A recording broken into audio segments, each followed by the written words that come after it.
नमस्कार दोस्तों, स्वागत है आप सभी का आपके अपने परिवार ओजस गोट फार्म में। जैसा कि आप जानते हैं, अगर आप बकरी पालन कर रहे हैं तो आपको पता होगा कि जब भी मौसम में बदलाव होता है, जैसे कि बरसात का मौसम आया था, अभी ठंड का मौसम स्टार्ट हो चुका है। जब भी बरसात और ठंड ये दो मौसम आते हैं, वैसे में बकरियों की तबीयत बहुत ज़्यादा खराब होती है। कई तरह की बीमारियां उनको जकड़ लेती है। वैसे में सबसे पहले होता है सर्दी जुकाम। सर्दी जुकाम धीरे धीरे बढ़ता जाता है। वैसे में बकरी में फीवर आना, बुखार आना, उसके बाद निमोनिया ग्रस्त हो जाना और उसके बाद बकरी मर जाता है। तो बकरी पालकों की बहुत ज़्यादा डिमांड आ रही थी कि सर, जैसे कि बरसात का मौसम निकला वैसे में निमोनिया बहुत ज़्यादा हुआ, अभी ठंड का मौसम आ चुका है, ऐसे में भी निमोनिया होगा, तो ऐसे में तो बहुत ज़्यादा बकरी मर जाएंगे, हम खिला खिला कर थक जाएंगे पर उनका वजन नहीं बढ़ेगा। तो ऐसे में मैं आपको बता दूं कि इसमें मौसम की गलती नहीं है, सिर्फ एक माइंड सेट है कि ठंड का मौसम आ गया है, अब बकरी में सर्दी जुकाम होगा। पर यह तब होता है जबकि बकरी की इम्यूनिटी लो हो जाती है। बकरी का शुरुआती इलाज अगर कर दिया जाए तो वो निमोनिया या बुखार तक पहुंचता ही नहीं है। तो बकरी पालक की सिर्फ एक गलती, जी हाँ, जो कि शेड निर्माण में होती है, उस समय अगर वो गलती कर दी तो ऐसे में आप बकरी को कितना ही खिला लीजिए, कितने अच्छे डॉक्टर को बुला लीजिए, कितनी अच्छी दवा दे दीजिए, पर आपके बकरी को आप बीमारी से बचा नहीं पाएंगे। ऐसे में सिर्फ आपको नुकसान होगा। तो दोस्तों, बकरी को अगर स्वस्थ रखना है तो जो गलती बकरी पालक करते हैं वो नहीं करनी है, जिसके बारे में हम आगे वीडियो में बात करने वाले हैं। तो दोस्तों, वीडियो में आगे बढ़ने से पहले मैं आपको बोलना चाहूँगा कि अगर आप हमारे चैनल पर नए हैं तो चैनल को सब्सक्राइब कर लें, क्योंकि हमारे इस चैनल पर एकदम सही और सटीक जानकारी दी जाती है जो कि एकदम प्रैक्टिकल बेस होती है। अगर वीडियो अच्छा लगे तो वीडियो को लाइक करें और अपनों को भी शेयर करें। तो चलते हैं वीडियो की। दोस्तों, जिस गलती के बारे में इस वीडियो में बात कर रहे हैं उसका नाम है खराब वेंटिलेशन। बकरी फार्म जब भी आप बना रहे हैं तो उसमें इतना वेंटिलेशन रखिए कि अगर बाहर की हवा चाहे दूषित हो चाहे स्वच्छ हो, अगर वो अंदर आ रही है तो अंदर से बाहर वापस जाना चाहिए। और ऐसा नहीं है कि जैसा आप देख पा रहे हैं हमारे फार्म का वेंटिलेशन प्रॉपरली, नीचे भी हमने वेंटिलेशन दिया है, 4 फीट के हाइट के बाद भी हमने जाली लगाई है जो कि वेंटिलेशन के लिए सबसे परफेक्ट है। तो बकरी पालक क्या करते हैं कि नीचे वेंटिलेशन नहीं देते हैं, ऊपर साइड में वेंटिलेशन दे देते हैं। उनका कहना है कि सर चारों तरफ जाली लगा रखी है फार्म में, फिर हवा का प्रवेश तो होता है, हवा वापस बाहर भी जाती है, तो ऐसे में क्या प्रॉब्लम होगी। तो ऐसे में आपको बता दूं कि बकरी में जो सबसे जहरीली गैस बनती है वो है अमोनिया गैस। अमोनिया गैस, दूसरा नमी।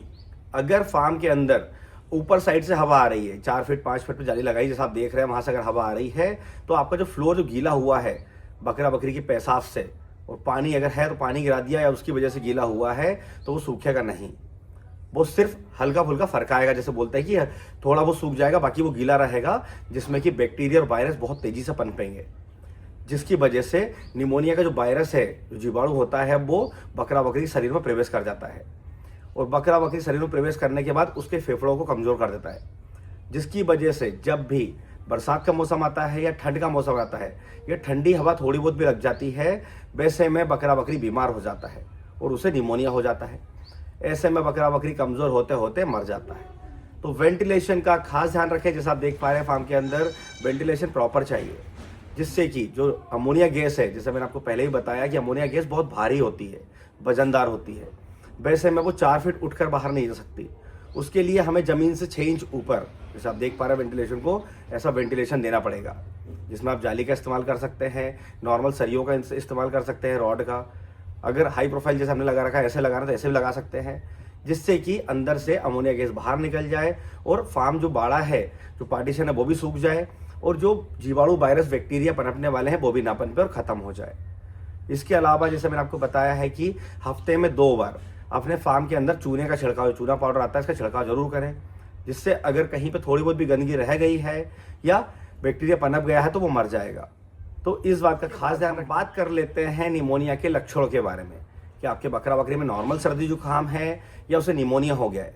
तो लक्षण जानना बहुत ज़रूरी है, क्योंकि जब तक आप बीमारी को पकड़ेंगे नहीं तब तक उसका सही इलाज नहीं कर पाएंगे, और अगर सही इलाज नहीं करते हुए गलत इलाज कर दिया तो बकरी को फायदा भी नहीं होगा, और गलत इलाज की वजह से जो साइड इफेक्ट्स होंगे उसकी वजह से आपका बकरी और तेजी से कमजोर होता जाएगा।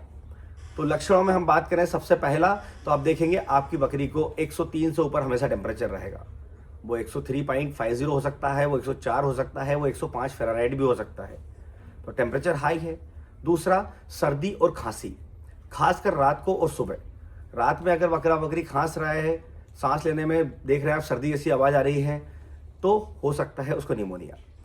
इसके बाद हम बात करें बकरा बकरी में सुस्ती आना, खाना पीना बंद करके एक तरफ कोने में खड़ी रहती है और उसकी हालत कंटिन्यू गिरती जाती है। इसके अलावा जब आप देखेंगे तो आपकी बकरी का पेट बहुत तेजी से अंदर बाहर होगा, मतलब कि सांस लेने में दिक्कत होगी।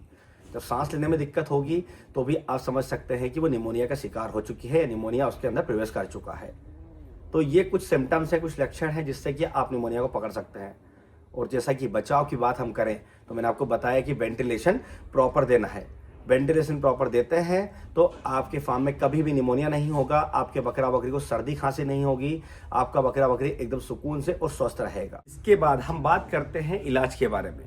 मान लीजिए कि बीमारी आ गई है, निमोनिया हो गया है, बकरा बकरी परेशान है, पर मैं आपको बोलना चाहूँगा कि इलाज से बेहतर है बचाव। पहले ही हम सारी तैयारी करके रख लें जिससे कि हमारा बकरा बकरी बीमार ना हो। पर बीमार हो गया तो ऐसे में आपको 3 तरह के इंजेक्शन इस्तेमाल करने हैं। सबसे पहला ये आता है जीट, जो कि एंटी एलर्जी होता है। ये एविल के नाम से भी आता है। ये 2 ml लगता है मांस के अंदर, जो कि 25 किलो बॉडी वेट पे लगता है। वही सेकेंड इंजेक्शन आप देख सकते हैं, ये है OTC, ऑक्सीटेट्रासाइक्लिन। ये एक एंटीबायोटिक है। ये भी 25 किलो पर 2 ml लगता है और मांस में लगता है। इसका तीसरा इंजेक्शन ये है फीवर के लिए, पैरासीटामोल आता है इसके अंदर। ये है मेलोनेक्स प्लस। ये भी जो है 25 किलो पर 2 ml लगता है। तीनों इंजेक्शन मांस में लगते हैं, मतलब इंट्रामस्कुलर लगते हैं, और दिन में सिर्फ एक ही बार लगाए जाते हैं। इसे अगर 3 दिन तक लगाया जाए तो आपका बकरा बकरी 100% पूरी तरह से ठीक हो जाएगा। बस ध्यान रखना है कि उसे अच्छी मात्रा में दाना, हरी पत्तियां और हरा चारा जो कि एकदम सॉफ्ट हो, जिससे उसे खाने में दिक्कत ना हो और डाइजेस्ट करने में भी दिक्कत ना हो। साथ में डाइजेस्टिव टॉनिक भी चला लें, जिससे कि आप जो खिलाएंगे वो भी पचा लेगा, जिससे उसका इम्यूनिटी बूस्ट होगा और बीमारियों से दूर हो जाएगा और निमोनिया पूरी तरह से ठीक हो जाएगा। तो दोस्तों, अगर आपके बकरी फार्म में भी वेंटिलेशन प्रॉपर नहीं है तो वेंटिलेशन प्रॉपर कर लें, जिससे कि आने वाले टाइम में आपके बकरा बकरी में किसी तरह की बीमारी देखने का ना मिले। तो आज के वीडियो में मैंने आपको जानकारी दी निमोनिया, सर्दी जुकाम के बारे में और अदर जो समस्याएं आती है मौसम के अकॉर्डिंग उसके बारे में। अगर आज का वीडियो देखने के बाद किसी तरह का कोई कन्फ्यूजन है या कोई सुझाव है आपकी तरफ से तो कमेंट बॉक्स में आकर हमसे बात कर सकते हैं। और इसी तरह बकरी पालन से जुड़ी जानकारी के लिए हमारे चैनल से जुड़े रहें। अगर अभी तक आपने हमारे चैनल को सब्सक्राइब नहीं किया तो चैनल को सब्सक्राइब जरूर कर लें, ताकि समय समय से बकरी पालन से जुड़ी जानकारी आपको मिलती रहे। तो फिर मिलेंगे एक नए वीडियो में नई जानकारी के साथ। धन्यवाद।